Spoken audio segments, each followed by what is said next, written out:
আসসালামু আলাইকুম। কেমন আছেন সবাই? আমি আলহামদুলিল্লাহ ভালো আছি। চলে আসলাম আরেকটা অন্যরকম রেসিপি নিয়ে।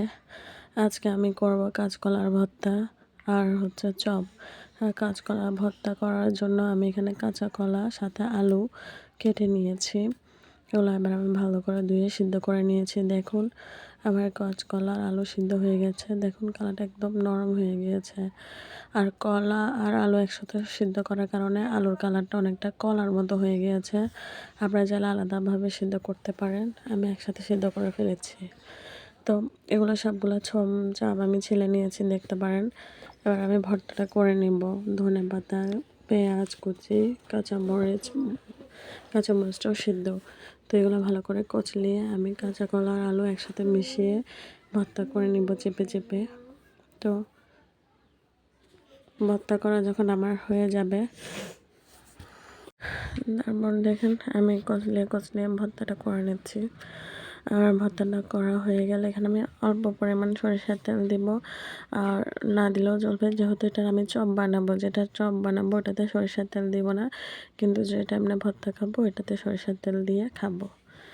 তো আমার ভর্তাটা হয়ে গিয়েছে প্রায় শেষ দিকে। লবণ দিয়ে দিচ্ছিলাম। আচ্ছা, লবণটা একসাথে দিতে পারেন, আমি শেষের দিকে দিলাম আর কি।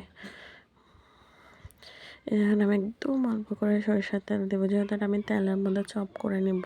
পরে বাকি যেগুলো থাকবে ওখানে আমি বেশি করে তেল দেব। তো আমার ভর্তা করা শেষ। আমি কিছু ভর্তা হচ্ছে আপনার চপ করবো, সেই জন্য এরকম গুটি করে নিব।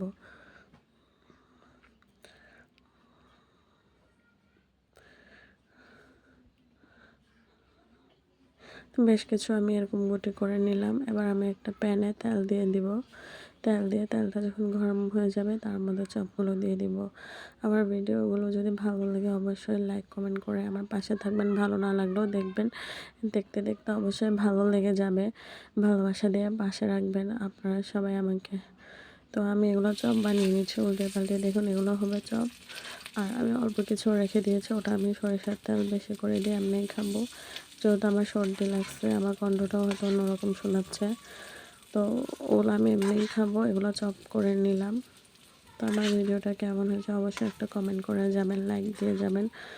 ভালো থাকবেন সবাই। আমার জন্য সবাই দোয়া করবেন যাতে আমি তাড়াতাড়ি সুস্থ হয়ে যেতে পারি। আল্লাহ হাফেজ। আসসালামু আলাইকুম।